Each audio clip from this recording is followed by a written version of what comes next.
Nós vimos agora há pouco aqui no Jornal do Piauí uma cronologia dos decretos e decisão judicial que está valendo, que não está valendo para a cidade de Teresina. Nós tivemos na semana passada, só para você refrescar aí a sua memória, nós tivemos no dia 27 uma decisão da Justiça proibindo aglomerações, funcionamento de ambientes que gerassem essas aglomerações, uma decisão do juiz da primeira vara dos feitos da Fazenda Pública.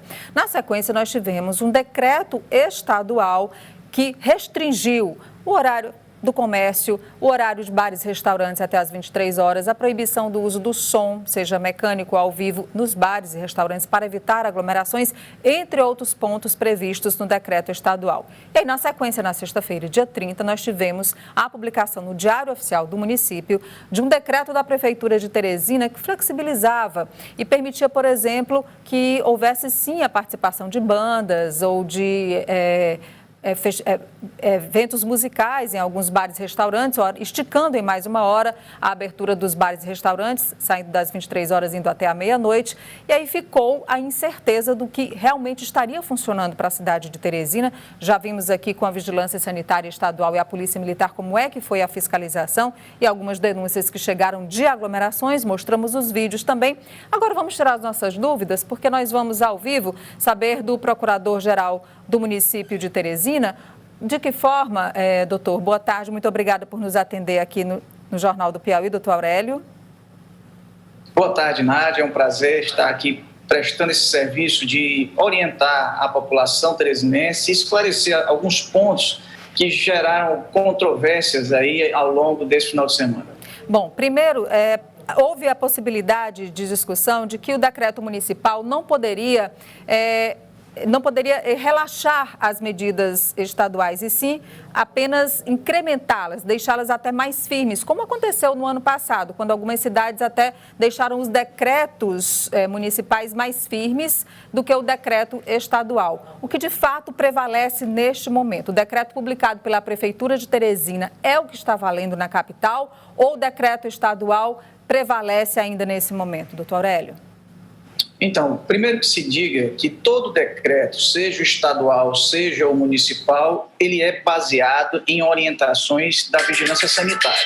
Então, nós temos aí essa observação que primeiro a gente tem que ponderar. Então, não há que se falar em nenhuma irresponsabilidade por nenhum dos dois decretos. O que acontece é que o estado do Piauí, ele disciplinou amplamente em todos os municípios uma realidade, permitindo, nos termos do que vem decidindo o Supremo, que cada município adeque à sua realidade local alguns funcionamentos de determinados setores, que foi o que aconteceu com o nosso decreto. E falar que o nosso decreto, em alguns pontos, foi até mais rígido que o decreto estadual.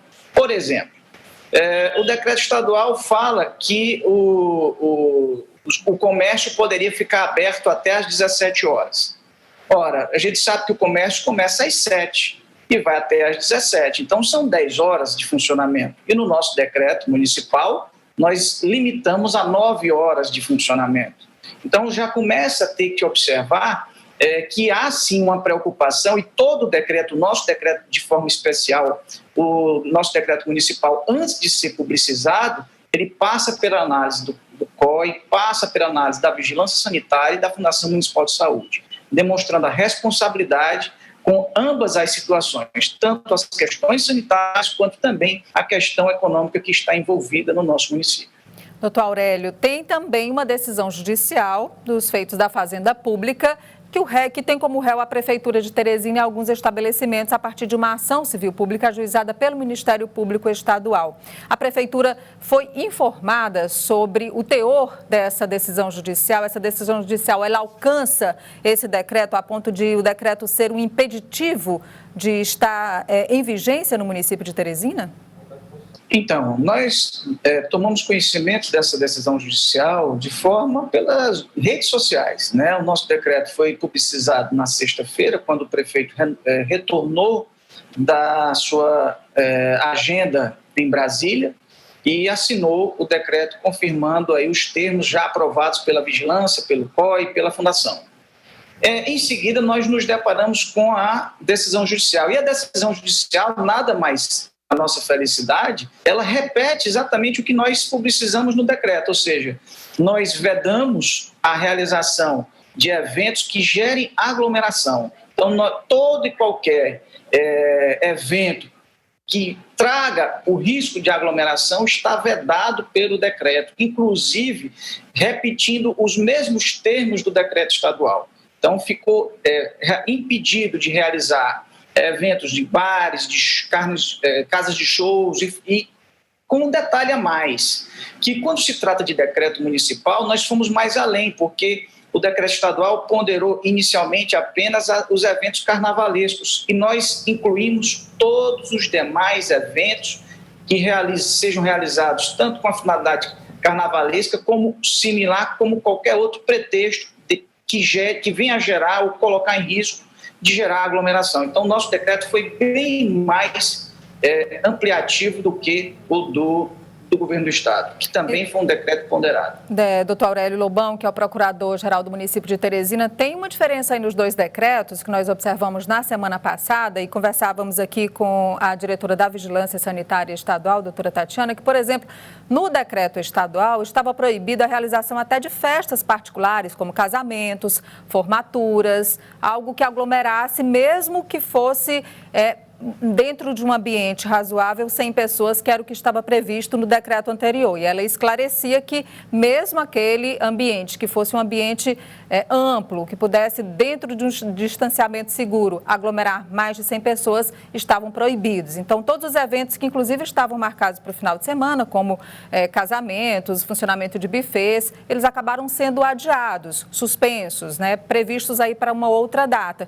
Mas o vice-prefeito de Teresina disse na sexta-feira, Dr. Roberto Rios, de que não tinha problema esses eventos acontecerem e que o decreto municipal flexibilizaria para isso também. Então, eu pergunto para o senhor, até para a população ficar mais ciente do que pode ou que não pode. De fato, esses eventos estão proibidos ou estão flexibilizados e autorizados pelo município?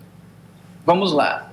Nádia, é importante que a gente observe que o decreto estadual quanto o decreto municipal permite a realização, o funcionamento de bares e restaurantes, desde que não haja aglomeração, desde que não haja desrespeito às normas de vigilância sanitária. Imaginemos que você feche um restaurante para comemorar o seu casamento, o batizado do seu filho. Qual seria a diferença entre realizar essa comemoração num restaurante ou realizar essa comemoração num buffet que, teoricamente, estaria mais preparado para essa realidade? Então, essa discussão foi posta pelos os segmentos envolvidos com essa atuação no mercado local e, assim, considerou-se que daria para a gente ter essa abertura, lógico, como a gente começou falando, com a anuência da vigilância, com a anuência, com o respaldo e assumindo os riscos, porque toda essa atividade deverá ser notificada, informada à STU de sua região. Então, se tem um buffet que tem ali um batizado que estava já pré-agendado e para evitar qualquer tipo de dissabor, com medidas urgentes, com medidas abruptas, para a população que não ser pega de surpresa, a gente, em consonância com as orientações sanitárias, assim preferiu deliberar. E aí o dono do buffet deveria e deverá buscar a notificação da STU para informar o público, para informar que vai assumir o ônus de um eventual fiscalização, detectando a aglomeração, esse buffet estaria correndo o risco aí de fechamento, como está no decreto. Eu queria agradecer ao doutor Aurélio Lobão, que é o procurador-geral do município, dizendo então para a gente que o decreto da Prefeitura de Teresina para a cidade de Teresina é o que está vigorando, não é isso, doutor?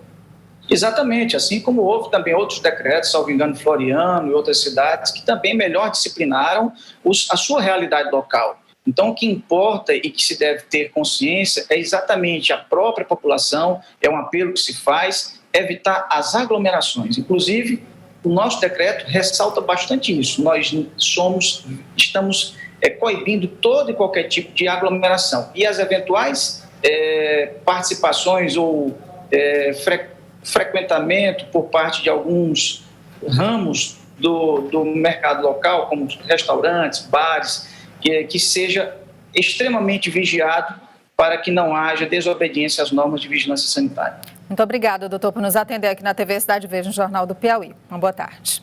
Boa tarde.